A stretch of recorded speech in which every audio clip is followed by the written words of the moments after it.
आज 400 साल होने के बावजूद भी रामचरितमानस में दिए गए ये सफलता के मंत्र आज भी प्रासंगिक हैं और आगे भी प्रासंगिक रहेंगे। एथिकल गवर्नेंस एक क्वालिटी है हर ह्यूमन बीइंग में। डीएमआईटी में हम हर ह्यूमन को 4 पर्सनालिटी में डिवाइड करते हैं। दैट इज कि राजपद पाने के बाद भी नीति को मत छोड़ना। ये सुमन को संदेश श्री राम ने भिजवाया। उस समय श्री राम ने कहा कि तुम्हारा कर्तव्य है, ये तुम्हारी रोजी रोटी है और बिना उतराई दिए मैं गंगा पार नहीं जाऊंगा। लेकिन Hanuman was not only the leader but also the. इसका आईक्यू बहुत तेज है, तो समझ लीजिए कि बहुत इंटेलिजेंट है। वो कैसे है, क्यों है, ये किसी को जानने में कोई इंटरेस्ट नहीं होता था। ठीक है, आईक्यू बेसिकली क्या होता है कि लाइक आप कितनी देर अपने आप को, अपनी काम को समय देते हैं और एक तरफ फोकस रहते हैं। तीसरा आता है कि आप एक अपने जो स्ट्रेंथ और वीकनेस पे जो हम काम करते हैं उसके साथ एक होलिस्टिक डेवलपमेंट की तरफ काम करें। नेक्स्ट पॉइंट है कि आप डिवोटेड हो, आपकी इंटीग्रिटी कभी डाउटफुल ना हो, सत्यनिष्ठ हो, कार्य के प्रति समर्पित हो, हमेशा बड़ों का सम्मान करें, अपने से वरिष्ठ लोगों का सम्मान करें, विनम्र रहें। आपको उदाहरण देता हूं। हेलो एवरीवन, नमस्कार साथियों। आज हम इस पॉडकास्ट में एक ऐसे टॉपिक पर बात करने जा रहे हैं जो बिल्कुल आपके लिए भी एक नया टॉपिक होगा और यकीनन आपको इसके बारे में इससे पहले आपने न कभी सुना होगा न जाना होगा। हम आज बात करेंगे कि डीएमआईटी और रामायण के बारे में। रामायण और डीएमआईटी कैसे आपस में मेल खाते हैं, कैसे जिस तरह रामायण हमको जीने का सही तरीका सिखाता है, वैसे क्या डीएमआईटी भी हमारे इस जीवन में क्या रोल प्ले करता है।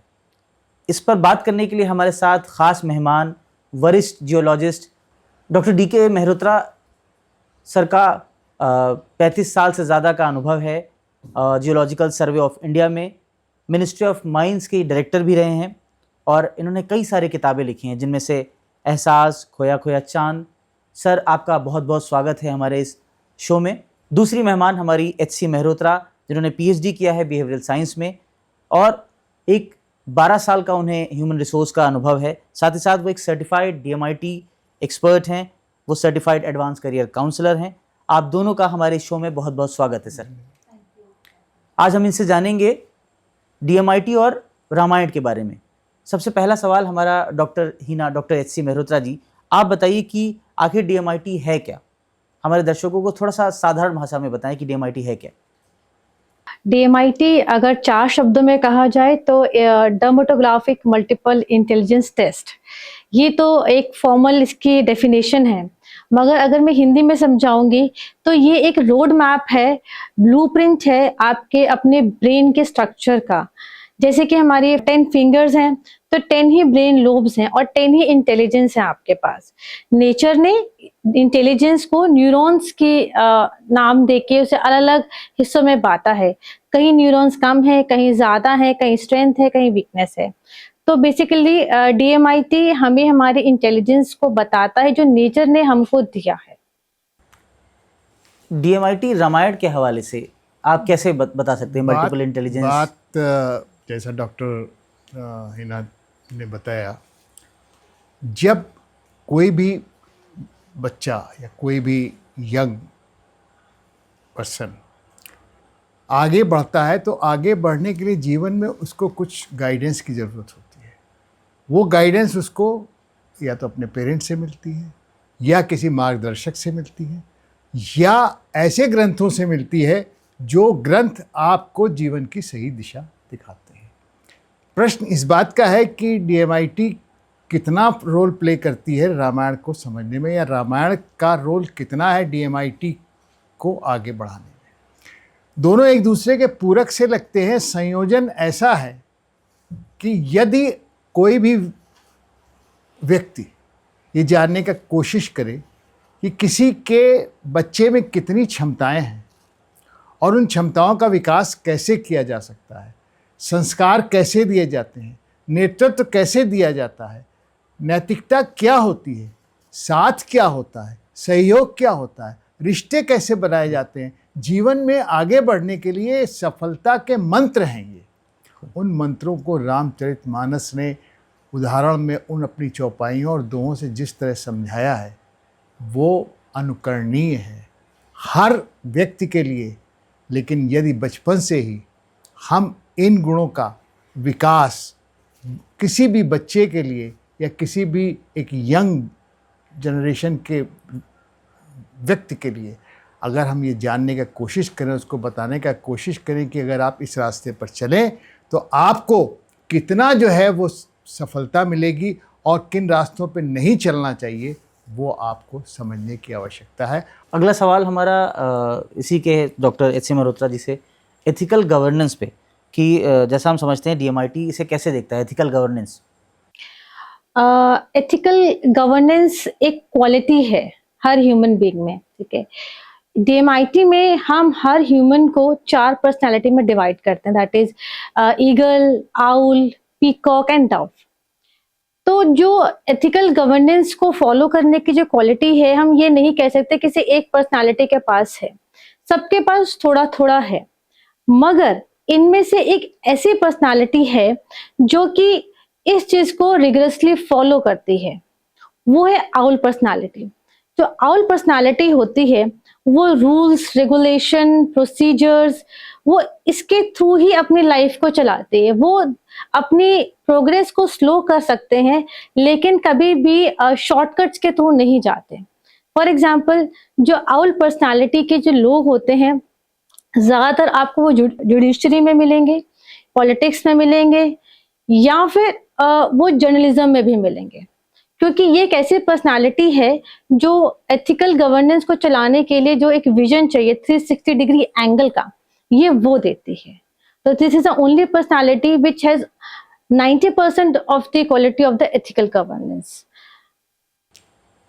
एथिकल गवर्नेंस को आप रामायण के कॉन्टेक्स्ट में कैसे रिलेट कर पा रहे हैं इसको? अब बड़ी अच्छी बात है, जैसे डॉक्टर हिना ने कहा आउल पर्सनालिटी।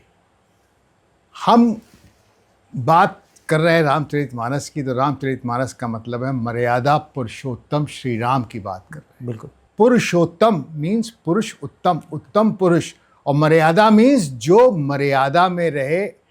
मर्यादा का मतलब जो एथिकल लाइंस पे रहे, जिसके अंदर नैतिकता जो है कूट कूट कर भरी हो, और उस नैतिकता का उदाहरण पूरे जीवन भर राम ने दिया, श्री राम ने दिया, इसीलिए उनको मर्यादा पुरुषोत्तम कहा गया।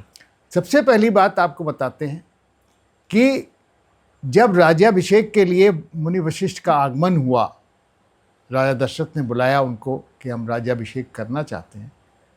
तो आप देखिए कि संस्कारों की बात है।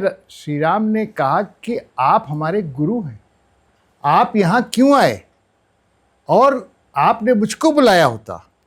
तो उन्होंने कहा कि प्रभुता तजी प्रभु कीन स्नेहु भयो पुनीत आजिए गेहू। आप तो इतने बड़े हैं, लेकिन कि आप यहाँ आए तो हम तो बहुत अनुग्रहित हुए। ये है नैतिकता। जब वनवास जा रहे थे तो श्री राम ने दशरथ जी से क्या कहा कि तुम्हारे अनुग्रह के ही कारण मैं कानन जा रहा हूँ, कानन मीन वनवास जा रहा हूँ, और प्रतिपाली आयुष किरण देन पाए पुण्यपुरी आया हूँ। आप क्यों परेशान होते हैं? बिल्कुल, ये तो हमारा आदेश, आपका आदेश है, मेरा पालन करना मेरा कर्तव्य है, मैं फिर वापस आ जाऊंगा। जब भरत गए थे श्री राम के पास में, यहाँ पर भरत राज्य नहीं चाहते थे, लेकिन श्री राम ने भरत से क्या कहा, उनके लिए संदेश भेजा।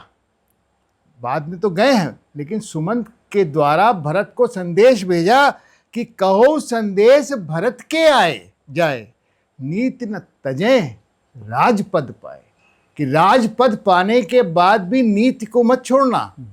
ये सुमंत को संदेश श्री राम ने भिजवाया। उस समय शबरी के बेर खाने गए, कोई जात पात नहीं, कोई उन्होंने विचार किया, कोई उन्होंने कुछ नहीं किया। निषाद राज का मदद ली, निषाद राज के मदद ली, निषाद राज से कहा कि तुम जो है वो हमको गंगा पार कराओ। लेकिन गंगा पार करने के लिए निषाद राज ने जब उनसे कहा कि हम आपसे पैसे नहीं लेंगे, तो आप देखिए संस्कारों का प्रदर्शन। श्री राम ने कहा कि तुम्हारा कर्तव्य है, ये तुम्हारी रोजी रोटी है, और बिना उतराई दिए मैं गंगा पार नहीं जाऊंगा। तो उन्होंने ये कहा कि मेरी उतराई तो आपके मैं चरण धो लूँगा। उन्होंने कहा नहीं, चरण धोने से कार्य नहीं चलेगा। तो उन्होंने, सीता जी ने अपनी अंगूठी उतार करके उनको दी। तो ये है नैतिकता, मित्रता। जब उन्होंने मित्रता की, चाहे सुग्रीव से की, चाहे विभीषण से की, नैतिकता को हमेशा जो है वो सर्वोपरि रखा।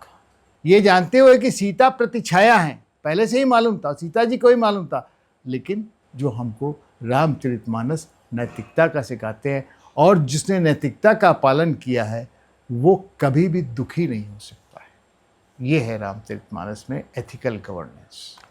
बहुत अच्छा बताया और लोग समझ भी रहे हैं। मुझे भी काफ़ी कुछ समझ में आ रहा है आपसे। अगला सवाल हमारा लीडरशिप एंड विजन पर है।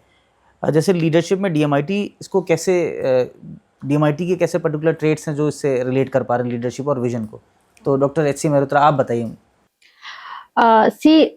हर कोई यही कहता है कि कोई बाय बॉर्न लीडर नहीं होता, बट नेचर ने बाय बॉर्न लीडर्स भी बनाए हैं, लेकिन सबके साथ कुछ ना कुछ कमी या कुछ ज्यादा करके दिया है। तो जैसे कि मैंने पहले बताया था कि 4 पर्सनालिटीज हैं, eagle, owl, Dove and peacock. तो सब में क्वालिटी तो है, लेकिन इसमें से अगर मैं ईगल पर्सनालिटी की बात करती हूँ, तो ईगल पर्सनालिटी एक ऐसी पर्सनालिटी है जो झुक के भी काम निकालना जानती है और अपने आप को बड़ा करके भी काम निकालना जानती है। उसको पता है कि अगर मुझे अपने ऑफिस में पियोन से काम लेना है तो कैसे लेना है, अपने बच्चों से लेना है तो कैसे लेना है। उसके लिए टास्क सबसे ज्यादा इम्पोर्टेंट है, उसके लिए लोग इम्पोर्टेंट नहीं होते इतने जितने के काम। अगर ईगल पर्सनालिटी है और आउल पर्सनालिटी है, इनके लिए काम सबसे पहले है। कुछ लोग होते हैं जो कि काम को ही अपने परिवार से, अपने आप से आगे रखते हैं। तो eagle and owl are the personalities जो कि अपने आप को हमेशा पीछे रखते हैं और काम को, जो भी उन्हें काम दिया जाता है, वो पूरा करते हैं।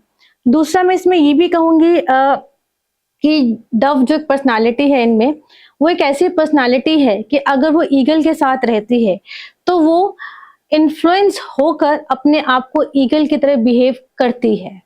ठीक है, ये एक ऐसी पर्सनालिटी है जो ईगल को देख के ईगल बनना चाहती है, आउल को देख के आउल। मतलब उसको एक ऐसा एनवायरनमेंट चाहिए जहाँ पे वो अपने खुद की क्वालिटीज को बाहर निकाल सके, अपना विजन तैयार कर सके। लेकिन सबसे बेस्ट अगर लीडरशिप में अगर पर्सनालिटी की बात की जाए तो ईगल है। लेकिन यहाँ भी नेचर ने सब कुछ पर्सनालिटी के बेस पर डिवाइड नहीं कर दिया है। जो हमारे इंटेलिजेंस है, अगर कोई ईगल पर्सनालिटी है या आउल पर्सनालिटी है, उसमें अगर किसी के लॉजिकल इंटेलिजेंस कम आती है तो दैट मीन्स कि उसका जो प्लानिंग की इंटेलिजेंस है वो कम है। वो लीडर तो बनने की काबिलियत वो रखना चाहता है, लेकिन रख नहीं पाते, उसको लोग फॉलो नहीं कर पाते क्योंकि उनकी प्लानिंग उतनी अच्छी नहीं होती। वो खुद के लिए प्लानिंग नहीं कर पाते, एग्जीक्यूशन नहीं कर पाते। तो ये बहुत इंपॉर्टेंट होता है हमें अपने आप में देखना कि हम कितने हद तक लीड कर सकते हैं और कितनी अच्छी तरीके से कर सकते हैं, क्योंकि इंटेलिजेंस बिना लॉजिक के काम नहीं करते हैं। ये तो लीडरशिप पर आपने बताया। लीडरशिप और विजन पर जैसे हम सब जानते हैं कि श्री राम रामायण के सबसे बड़े किरदार, सबसे बड़े लीडर रहे हैं। इनके अलावा भी आपको लगता है कोई ऐसे लीडरशिप में या जो लीडर रहा हो जो इससे रिलेट कर पा रहा हो लीडरशिप और विजन को? आपका प्रश्न बहुत ही अच्छा है। श्री राम का नेतृत्व ही था जो उन्होंने एक वानर सेना को अपना साथी चुना। श्री राम का नेतृत्व कई जगहों पर देखने को मिला, लेकिन जो प्रश्न आपका है कि श्री राम के अलावा कौन नेता था, अगर हम देखें हमारे पास कई कैरेक्टर हैं रामचरितमानस में, और सबसे बड़ा कैरेक्टर आप हनुमान जी को मानते हैं।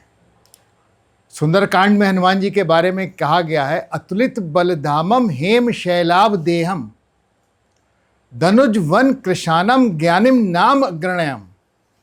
अतुलित बलधामम हेम अतुलित बलधामम वानरामधीशम रघुपत प्रिय भक्तम वात जातम नमामि।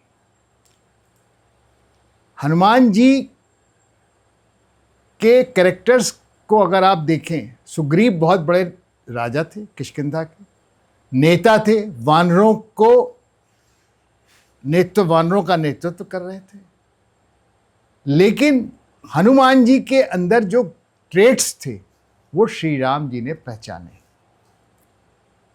नेतृत्व की परिभाषा जो होती है, कैसे हम अपने साथियों की क्षमताओं को पहचाने। हनुमान जी की क्षमताओं को श्री राम ने पहचाना। उन्होंने सुग्रीव को वानरों का नेता बनाया, लेकिन हनुमान जी को विशेष कार्य दिए, क्योंकि उनको हनुमान जी की क्षमताओं योग्यताओं पे पूरा भरोसा था। सुग्रीव ने चारों दिशाओं में, Sugriva was a good leader, very good leader. Lakshman was a great warrior, Ram was the greatest leader. लेकिन Hanuman was not only the leader but also the devotee of Ram, faithful to Ram, faithful to his master. So besides having the leadership quality, one has to be devoted and obedient to his masters, and always ready to do the task which he has been assigned. The focus of the task and that qualities of a leader are there. Adaptability, as Dr. Hina has said, eagle personality and out personality. There is a difference. Hanuman ji क्या करते थे? हनुमान जी ये देखते थे कि मुझको जो काम दिया गया है, उनको ये कहा गया था कि जब कहा गया कि तुम्हारा काम क्या है, तुम दक्षिण दिशा में जाओ, क्योंकि उनको आइडिया दिया गया था कि सीता जी दक्षिण दिशा में, तो उन्होंने कहा कि तुम दक्षिण दिशा में जाओ और दक्षिण दिशा में जा कर के तुम खाली वहाँ पर सीता जी का पता लगा के आना, तुमको दूसरा कोई काम नहीं करना है। हनुमान जी बहुत सक्षम थे, हनुमान जी बहुत बड़े बलवान थे, अतलित बलरामम हेम शैलाभ देवम, लेकिन उनको टास्क था, ही ऑलवेज केप्ट इन माइंड कि उनको सिर्फ सीता का पता लगाना। तो ये एक लीडर की क्वालिटी होती है, to focus on the goal and not on the goal itself, but to tell all his subordinates, all his workers, जो उसके सहयोगी हैं, जिनके साथ वो काम कर रहा है, उनको ये बताना है कि तुम्हारी लक्ष्य क्या है, तुम्हारी मंजिल क्या है, तुम्हें क्या पाना है। दो काम थे रामचरितमानस में। सबसे पहला काम था सीता जी का पता लगाना और उन राक्षसी प्रवृत्तियों का नाश करना जो रावण और रावण के परिवार के रूप में मौजूद थी। तो राम के अलावा जो सबसे बड़े नेता थे और जिनके अंदर नेताओं के अलावा और क्वालिटीज़ थी, क्वालिटीज़ तो अंगद में भी थी, क्वालिटी वो भी नेता थे, सुग्रीव बहुत बड़े नेता थे, बट रामचरितमानस में हनुमान जी को सबसे बड़ा नेता मानने का हम बात कर सकते हैं। अगला सवाल हमारा है DMIT से रिलेटेड, तो फिर हम डॉक्टर हिना मेहरोत्रा जी से पूछेंगे। नोइंग योर ओपोनेंट, अपने ऑपोजिशन विरोधी को कैसे पहचानते हैं, DMIT से कैसे पहचानेंगे, तो इसके बारे में बताइए। DMIT में एक प्रोसेस जिसको बोलते हैं SWOT एनालिसिस, काफ़ी लोग जानते हैं। SWOT एनालिसिस जो होता है वो स्ट्रेंथ, वीकनेस, अपॉर्चुनिटीज, थ्रेट्स, इन सब के बारे में जानना SWOT एनालिसिस कहलाता है। ठीक है, तो ओपोनेंट्स तो बाद में आते हैं, पहले आप अपने सबसे बड़े दोस्त होते हैं, आप ही अपने सबसे बड़े शत्रु भी होते हैं। अगर आपने अपना भला नहीं किया तो आप अपने सबसे बड़े शत्रु हुए, और आपने अपना भला किया, अपने आप को जाना, तो आप अपने सबसे बड़े मित्र हैं। तो इसलिए पहले सबसे पहले खुद की क्षमताओं को, खुद की स्ट्रेंथ को, वीकनेस को समझना बहुत जरूरी है। अपनी वीकनेस पे काम करना बहुत जरूरी है। हर कोई पेरेंट्स यही चाहते कि हमारा बच्चा सक्सेसफुल हो जाए, बट सक्सेसफुल की डेफिनेशन नहीं होती। शायद कुछ के मन में हो कि खूब पैसा कमाए, कुछ के मन में खूब रिवॉर्डिंग हो हमारा बच्चा, लेकिन जब उनको ही नहीं पता कि उसका पाथवे क्या होगा, तो हम अपने बच्चों, तो बच्चे खुद भी कैसे समझ पाएंगे कि हमें किस रास्ते पे जाके अपने माता पिता के सपनों को पूरा करना है। तो उस केस में बच्चों का, बड़ों का जो भी कंफ्यूजन्स में होते हैं या सब कुछ अच्छा होते हुए भी, अगर आप अपनी स्ट्रेंथ को, अपनी वीकनेस को जानते हैं, तभी आप बाहर के ओपोनेंट्स को आप जान सकते हैं। सबसे पहले आपको खुद को जानना है, खुद की कैपेबिलिटीज को देखिए, उस पे वर्क कीजिए। देन आप बाहर किसी भी एग्जाम्स के लिए जा रहे हैं, तो पहले एग्जाम्स के बारे में समझने के बाद तो तब आती है, पहले आपको ये तो पता हो कि खुद मेडिकल में अपीयर होने के लिए कैपेबल है या नहीं। मेडिकल एग्जाम्स तो एक स्टैंडर्ड तो फॉलो करना ही है, बट आर यू कैपेबल? पहले आप अपनी कैपेबिलिटी को समझिए। Know yourself first and then to the other ones. ये आपने अच्छी बात कही कि आप खुद ही अपने दोस्त भी हो सकते हैं और आप खुद ही अपने दुश्मन भी हो सकते हैं। इसी में ही मैं डॉक्टर डी के मेहरोत्रा सर से जानना चाहूँगा कि रामायण इसे कैसे देख। रामचरितमानस में जब श्री राम या उनके साथियों ने ये जानना चाहा कि कौन है जो सबसे पहले लंका जाकर के जो है सीता का पता या दक्षिण जाके लंका का पता लगा सकता है, तो हनुमान को अपनी कैपेबिलिटीज और अपनी स्ट्रेंथ का पता नहीं था, लेकिन जामवंत ने उनको बताया कि आप इतने बलधाम वाले हैं, आप इतने बलशाली हैं कि आप जो है इस 100 योजन के समुद्र को पवन सुत होने के वजह से आप लांघ सकते हैं। तो वो ट्रिगर था, जैसे कि किसी आप बच्चे को ट्रिगर करेंगे कि तुम्हारे अंदर ये क्वालिटी है और इस क्वालिटी को तुम इस्तेमाल करो, उसका फ़ायदा उठाओ। तो हनुमान जी को जब ये बताया गया, जामवंत ने बताया कि तुम्हारे अंदर है, तब हनुमान जी को आया कि हाँ भाई के अंदर क्वालिटी है। लेकिन वो चल तो दिए हनुमान जी, लेकिन सबसे पहले उनको सुरसा का सामना करना पड़ा, राक्षसी का। सुरसा ने अपना मुंह फैलाया उसने, और हनुमान जी ने कहा भाई मैं रामकाज से जा रहा हूँ, लेकिन ये कि तुमको नहीं रोकना चाहिए। तो सुरसा ने कहा कि मुझको भी है कि अगर तुम इधर से गुजरोगे तो बिना मेरे मुंह में जाए हुए तुम तो जो है वो कहीं जा नहीं सकते, मुझे तुम्हें खाना ही पड़ेगा, वरना तब तक मेरा उद्धार नहीं हो सकता है। तब हनुमान जी ने क्या अपोनेंट्स की उसको अपॉर्चुनिटी इस्तेमाल की, उन्होंने फौरन ही जो है वो एक छोटा रूप धरा और उस छोटे रूप में धर करके उसके मुंह में जाकर के बाहर निकल आए। आप देखिए कि किस तरीके से हनुमान जी ने उस अपॉर्चुनिटी का इस्तेमाल किया। जैसे उसने मुंह फैलाया वैसे हनुमान जी ने जो है वो उसके बाद वहाँ से चले। जब लंका पहुँचे तो लंका पहुँचने के बाद अब थ्रेट्स थे कि वो पकड़े जा सकते हैं। पकड़े जा सकते हैं तो क्या करेंगे? उन्होंने सबसे पहले कहा कि अपना जो है हम रूप जो है वो बदल देते हैं। मशक समान रूप कपिधरी, उन्होंने एक मच्छर का रूप धरा, मशक समान रूप कपिधरी, और मच्छर का रूप धर करके वो वहाँ पर घूमते रहे और वहाँ जा कर के उन्होंने पूरा जो है पता लगाया, देखा कि कैसे हो सकता है, क्या हो सकता है। उसके बाद सबसे बड़ी जो प्रॉब्लम थी कि मच्छर वहाँ जब पहुँचे, जब गेट देखे उन्होंने तो एक राक्षसी मिली। राक्षसी से तो मच्छर टकरा नहीं सकता था। तब उन्होंने फिर रूप बदल लिया अपना। रूप बदलने के बाद जो है फिर अपॉर्चुनिटी उनको मिली कि हम कैसे जा कर के देखेंगे। वहाँ से तो उसको राक्षसी को मार के चले गए, फिर उन्होंने छोटा रूप धर दिया कि छोटा रूप धर करके हम सीता जी का पता लगाएंगे। तो इस तरीके से उनको जो है वो चारों तरफ अपॉर्चुनिटीज़ देखते हुए, लेकिन थ्रेट्स क्या थे कि वो पकड़े जा सकते थे। पकड़े जा सकते थे तो अपना रूप बदलते रहते थे, लेकिन उनको अपनी प्रेजेंस भी दिखानी थी। तो उन्होंने जो है वानर रूप धर करके जो है वो अशोक वाटिका उजाड़ दी थी, फल खाए। छोटा रूप धर करके सीता जी के पीछे गए। सीता जी को डाउट हुआ कि भाई ये तो जो है वो कुछ गड़बड़ है। तो जब सीता जी ने कहा तब उन्होंने जो है धीरे से राम का नाम लिया और उसको बताया। तब उनको संदेह हुआ। जब संदेह हुआ तब जा कर के जो है उन्होंने उसको वहाँ किया।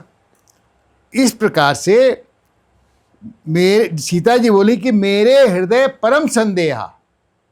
तब हनुमान जी ने कहा, तब हनुमान जी ने कनक भूधराकार शरीरा, उन्होंने अपना रूप बड़ा दिखाया। तब जाकर के सीता जी को विश्वास हुआ। तो ये है स्वॉट एनालिसिस, जिसमें कि अपनी कैपेबिलिटीज़ को पहले एसेस कीजिए। हनुमान जी को अपनी कैपेबिलिटीज़ का एहसास कराया गया। हनुमान जी को अपॉर्चुनिटीज़ का फ़ायदा मिला और उनको बताया उनके मार्गदर्शक जामवंत जो सबसे अनुभवी वानर थे श्री राम के वानर सेना में। बहुत आसान शब्दों में आपने इसे समझाया और रिलेट कर पाए हम इसे। अगला सवाल मेरा आपसे है कि types of intelligence in DMIT, तो आप बताइए ना मैम कि टाइप्स ऑफ इंटेलिजेंस डीएमआईटी क्या क्या है। डीएमआईटी में बेसिकली हम 4-5 इंटेलिजेंस के बारे में बात करते हैं। आईक्यू है, इंटेलिजेंस क्वोशंट है, इमोशनल क्वोशंट है, एडवर्सिटी क्वोशंट है, क्रिएटिव क्वोशंट है एंड स्पिरिचुअल क्वोशंट जिसको बोलते हैं। आज से आई थिंक 10-15 साल पहले या बहुत पहले सिर्फ आईक्यू एक ऐसा वर्ड था जो हर पर्सन को पता था। इसकी फुल फॉर्म भी 90% लोगों को नहीं पता होती थी। बस इतना कह दिया जाता था कि लाइक इसका आईक्यू बहुत तेज है, तो समझ लीजिए कि बहुत इंटेलिजेंट है। वो कैसे है, क्यों है, ये किसी को जानने में कोई इंटरेस्ट नहीं होता था। ठीक है, आईक्यू बेसिकली क्या होता है कि लाइक आप कितने कम समय में अपनी परेशानी को समझ के उसका सोल्यूशन निकाल लेते हैं। आप कितनी देर अपने आप को, अपनी काम को समय देते हैं और एक तरफ फोकस रहते हैं। सेकेंड आता है इमोशनल इंटेलिजेंस। कुछ काउंसलर्स ने कहा कि बच्चा बड़ा इमोशनल है, पेरेंट्स ने भी कहा हाँ ये तो बहुत इमोशनल है। तो बहुत इमोशनल से होने का और इंटेलिजेंस के होने का बड़ा फर्क होता है। अगर बच्चा हाईली इमोशनल है, इमोशनल इंटेलिजेंस उसका हाई है, तो इसका मतलब है कि बच्चा अपने ही इमोशंस नहीं बल्कि सामने वाले के इमोशंस को बहुत अच्छे से समझ सकता है, उन्हें प्रेजेंट कर सकता है। ठीक है, उसको क्लैरिटी है अपने इमोशन के साथ साथ दूसरे के इमोशंस की भी। ठीक है, और उसके जो इमोशंस है वो वेल स्ट्रक्चर्ड हैं। सबसे इंपॉर्टेंट आता है कि वो सिर्फ वर्बल कम्युनिकेशन के इमोशंस को ही नहीं समझता, वो नॉन वर्बल कम्युनिकेशन के इमोशंस को भी समझता है। ठीक है, दूसरी थर्ड आता है आपका एडवर्सिटी क्वेश्चन, जिसमें कि लाइक हर इंसान कभी ना कभी किसी न किसी प्रॉब्लम में फेस करना होता है, चाहे वो छोटे हो, बड़े हो, किसी भी एज में हो। कभी भी कोई सिचुएशन आती है तो उसमें उसका पहला ट्रिगर क्या होता है, वो कैसे रिएक्ट करता है। तो कोई बहुत हाइपर होकर रिएक्ट करते हैं, कोई बड़े अपने एक्सपीरियंस से बहुत ही इजी तरीके से अपनी सिचुएशंस को हैंडल कर लेते हैं। वो एडवर्सिटी क्वेश्चन हमें ये बताता है कि लाइक हम में कितनी क्षमता है कि हम अपने से विपरीत स्थितियों को समझ सकते हैं पेशेंसफुली।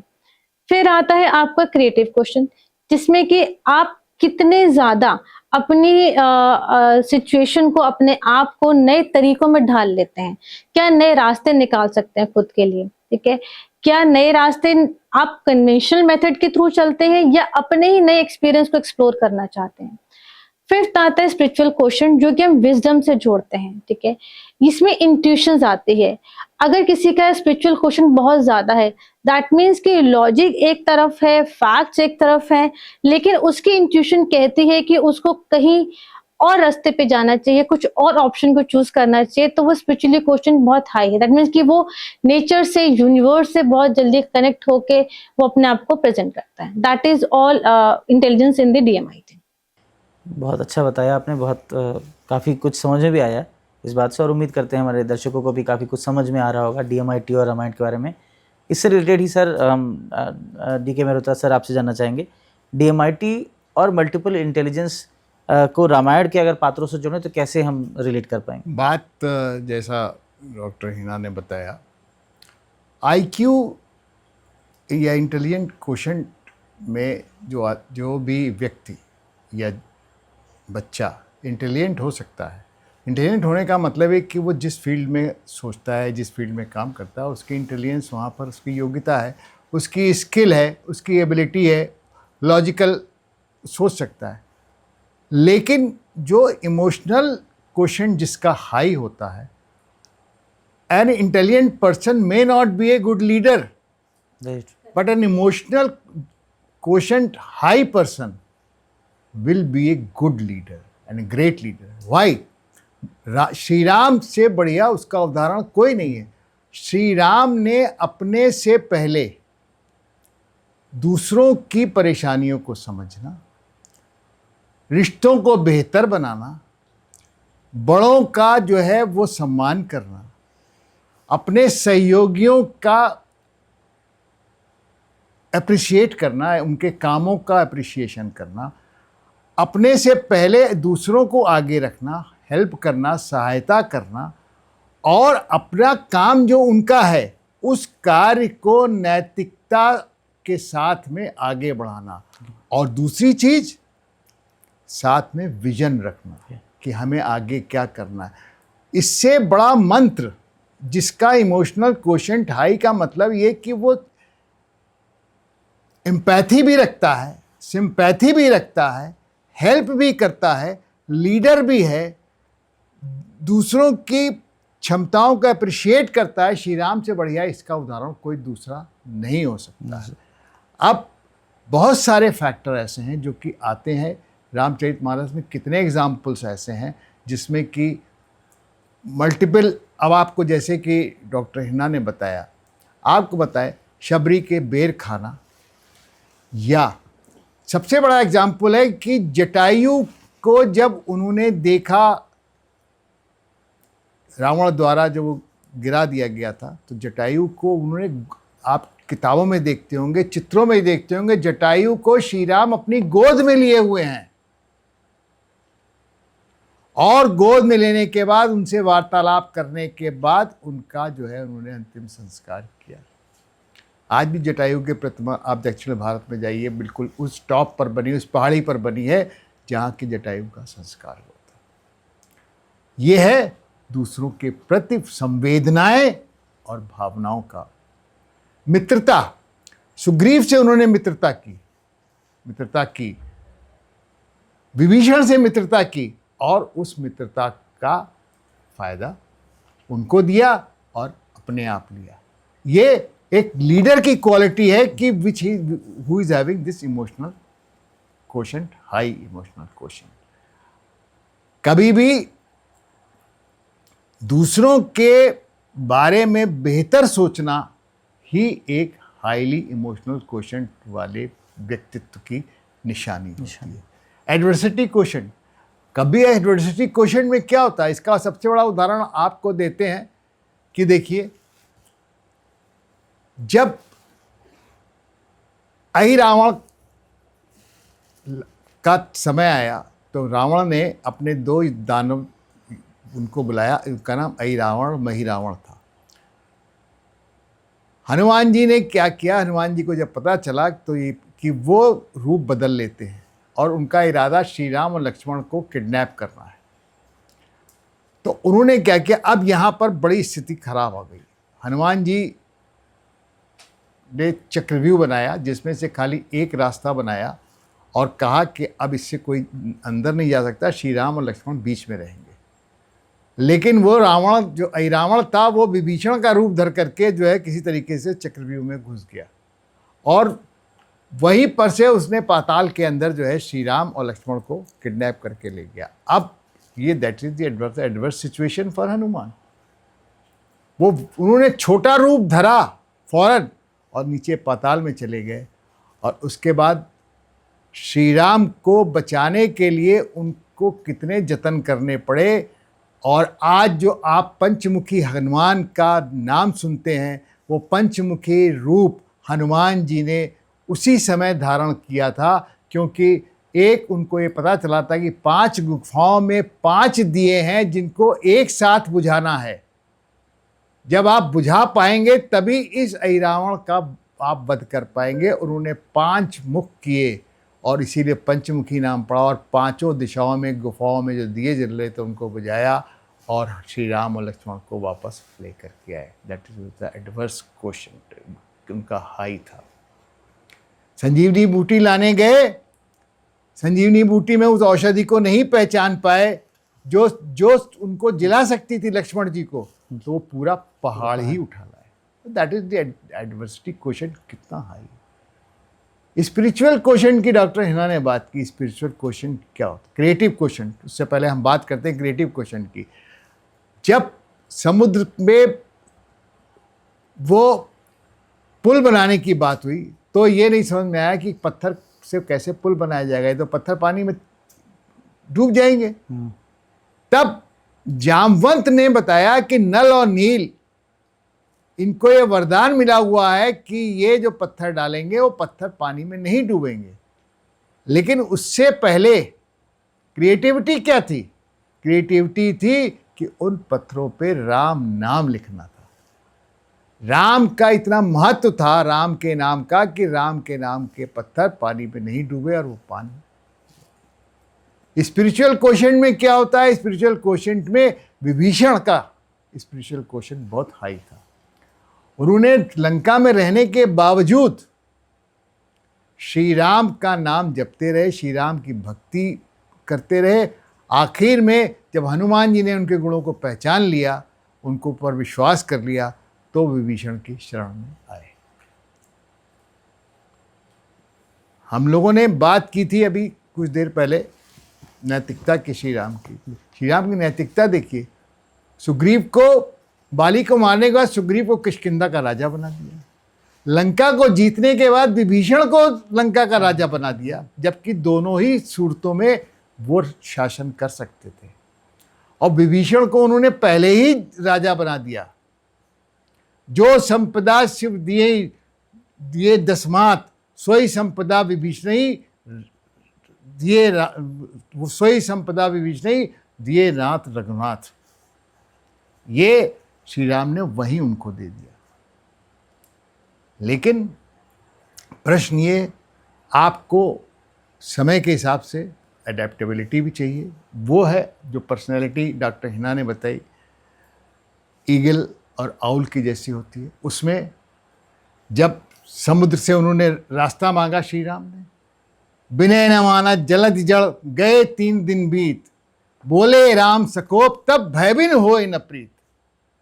पहले तो आपने विनय की, नहीं विनय से माने तो फिर आपने अपना। तो ये वो उदाहरण हैं जो आपको ये बताते हैं कि आपका जो different type of multiple intelligence हैं वो रामचरितमानस में कहाँ कहाँ और किस किस पात्र से द्वारा प्रदर्शित की गई। बिल्कुल, बस जोड़ने की ज़रूरत है। अगला और इस पॉडकास्ट का आखिरी सवाल डॉक्टर एच.सी. मेहरोत्रा मैम, हम आपसे करना चाहेंगे कि what are the key tips या learning tips to the youths, तो यंगस्टर्स, DMIT के हवाले से या रामायण के हवाले से। तो आप DMIT के हवाले से आप बताएं कि की लर्निंग पॉइंट्स आज के यूथ के लिए। इरफान जी, की लर्निंग्स सिर्फ आज के यूथ के लिए नहीं दूंगी। किड्स हैं, पेरेंट्स हैं, प्रोफेशनल्स हैं, होम मेकर्स हैं। आजकल बहुत इम्पोर्टेंट है होम मेकर्स का भी बाहर आना। तो सबके लिए मैं एक ही मंत्र कहती हूँ कि सेल्फ अवेयर। आप अपने इंटेलिजेंस को बाहर लाइए, उसको पहले समझिए, ठीक है। हर कोई फाइनेंशियली इंडिपेंडेंट होना चाहता है, चाहे फीमेल है चाहे मेल है, कोई भी है। किसी भी कारणवश अगर आप अपने करियर को छोड़ चुके हैं या किसी वजह से वो नहीं चल पा रहा है, तो आगे क्या करना है, कैसे करना है, वो DMIT के थ्रू आपको बहुत ही क्लियरली पता चल सकता है। दूसरा आता है कि सेल्फ अवेयरनेस खुद की ही नहीं, अपने बच्चों की, अपने परिवार की लेकर आइए। तीसरा आता है कि आप एक अपने जो स्ट्रेंथ और वीकनेस पे जो हम काम करते हैं उसके साथ एक होलिस्टिक डेवलपमेंट की तरफ काम करें। रादर कि सिर्फ साइंस ले ले तो साइंस का ही विजन रखना है, नहीं। आपको साइंस में देखना है कि आपके और भी जो इंटरेस्ट एरिया हैं वो कैसे सूट कर सकते हैं, साइंस आपसे कैसे बेनिफिट हो सकती है। ये की लर्निंग से DMIT के आपके इंटरेस्ट के अकॉर्डिंग आना चाहिए। अपने अपोनेंट्स को, अपने आप को, अपनी स्ट्रेंथ को, वीकनेस को पहचानें। These are the key learnings for DMIT। Ma'am, sir आप क्या कहेंगे इस जनरेशन के लिए? या इस जनरेशन, जैसे कि डॉक्टर हिना ने कहा कि दिस इज़ फॉर, बहुत सारी पॉइंट्स हैं वो सबके लिए हैं, नॉट ओनली फॉर चिल्ड्रन और kids but all professionals working. बहुत सारे there are certain factors and certain points. सबसे बड़ा जो पॉइंट होता है कि जब आप जीवन की गाड़ी में बैठते हैं तो आपका पहला टारगेट होना चाहिए कि आपकी कंपनी, आप जिसके साथ बैठ रहे हैं, जिसके साथ रह रहे हैं, आपको कंपनी आपकी बहुत अच्छी होनी चाहिए और चापलूसों से दूर रहना चाहिए। उदाहरण रामचरितमानस का बहुत बढ़िया उदाहरण है। रावण के दरबार में सिर्फ रावण की चापलूसी लोग करते थे।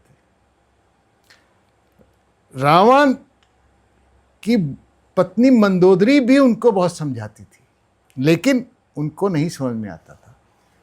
तो तुलसीदास ने लिखा है कि सचिव वैद्य गुर तीन ही, प्रिय बोले भय आस, राज धर्म तन तीन कर होई बेगेहूं नास। आपका सचिव मंत्री, आपका डॉक्टर यानी वैद्य, और आपका गुरु जो है, जो आपका ब्राह्मण है, वो अगर डर के मारे आपकी चापलूसी कर रहा है तो समझ लीजिए कि आपका विनाश कहीं ना कहीं अंत में आपको हानि पहुंचाएगा, निश्चित है। निश्चित। तो चापलूसों से दूर रहना चाहिए। इवन मारीच को जब रावण ने बताया कि तुम सुनहरे मृग बनो और सीता जी का मैं हरण करूंगा, तो मारीच सब कुछ जानता था, लेकिन ये कि रावण इतना अभिमानी था, अहंकारी था, तो उसकी समझ में नहीं आ रहा था। तो मारीच ने फिर ये सोचा कि ऐसे व्यक्ति, बात क्या कह रहा हूँ कि कैसे से आप दूर रहिए, और उन लोगों को, मूर्खों या अहंकारी लोगों के पास जाकर के उनसे डिस्कशन मत कीजिए कभी। वंस यू फाइंड या यू नो कि ये आदमी जो है वो बहुत अहंकारी है और मूर्ख है, इसकी बात समझ में नहीं आएगी, तो उससे बात करना बेकार है। रामचरित मानस में लिखा है कि शस्त्री मर्मी प्रभु सठ धनी, यानी जिसके पास शस्त्र है, जो आपका भेद जानता है, जो दिमाग से पैदल है, यानी जो मूर्ख है और पैसे वाला है, इन सबसे जो है दूर रहने में ही वैद बंद कवि मानस गुनी।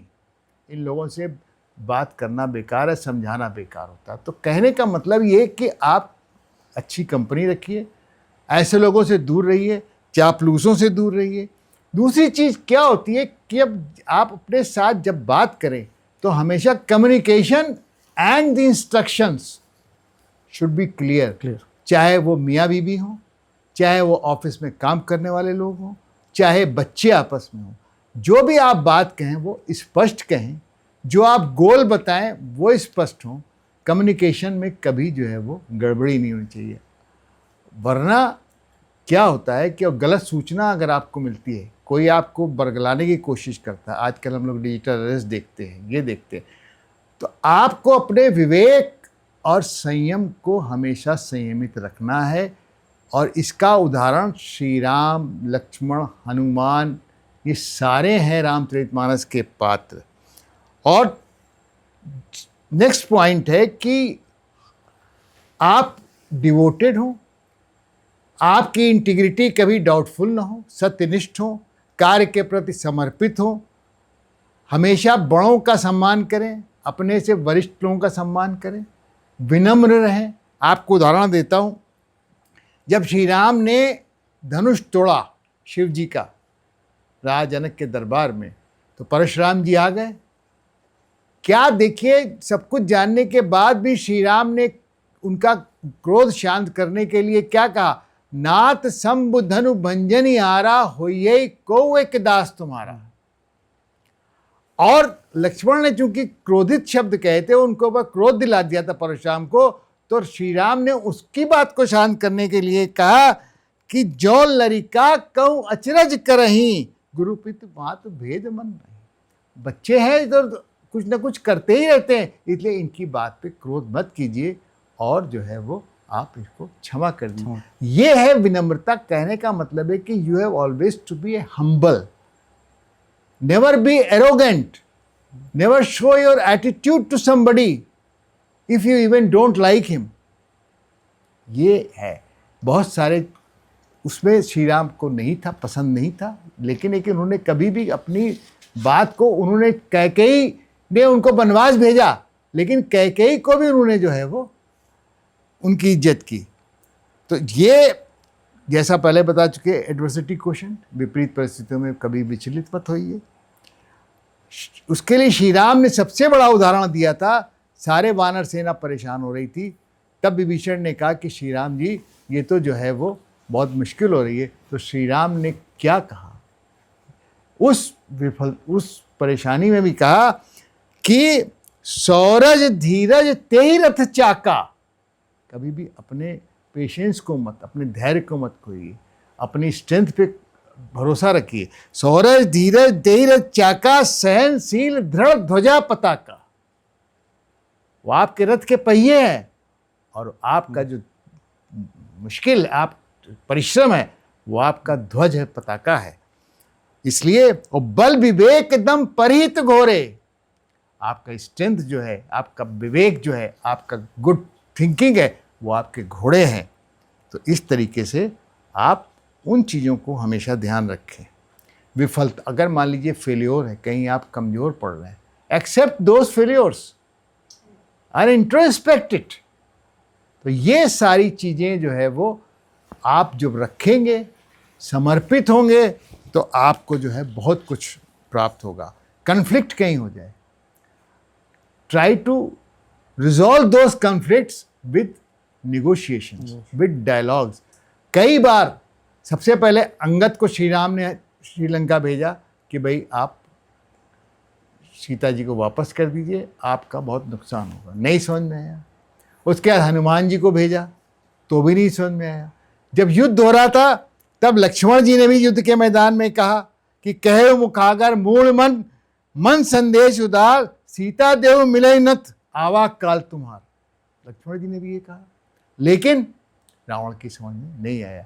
तो कॉन्फ्लिक्ट रेजोल्यूशन है, आप पहले डायलॉग से रिजॉल्व करिए, आपसी सहयोग करिए, दूसरों की भावनाओं को हमेशा ऊपर रखिए। ये सारे पॉइंट्स हैं जो आज की जनरेशन को ध्यान में रखना है, और ये सक्सेस मंत्रा है, और वो सबके लिए है, बच्चों के लिए है, बड़ों के लिए है, पति पत्नी के लिए है, मित्रों के लिए है, इसके लिए है। कभी भी मित्र को दुखी मत करिए।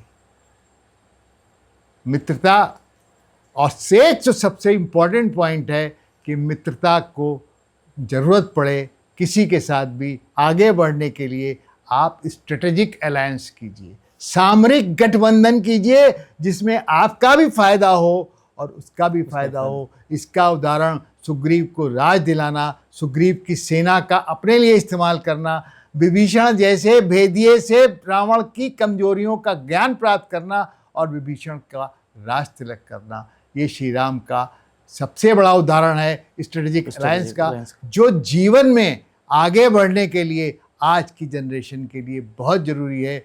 कभी एरोगेंट मत होइए, लेकिन गठबंधन अलायंस जैसे ज़रूरी हो उसको करिए, but always respect and give regard to those alliances with your friends. That is the most important. बहुत बहुत शुक्रिया सर आपका और मैम आपका इस शो में, और उम्मीद करते हैं हमारे दर्शकों को ये जो DMIT और रामायण का दोनों का जो टॉपिक पे अलग अलग सवाल और जवाब हमारे एक्सपर्ट्स ने आपको बताया, उम्मीद करते हैं आपको समझ में आया होगा। और अगला पॉडकास्ट के लिए हम इंतज़ार करेंगे क्योंकि कुछ और भी इंटरेस्टिंग टॉपिक हम आपके लिए लेके आएँ। Thank you so much for coming to our show. नमस्कार। धन्यवाद।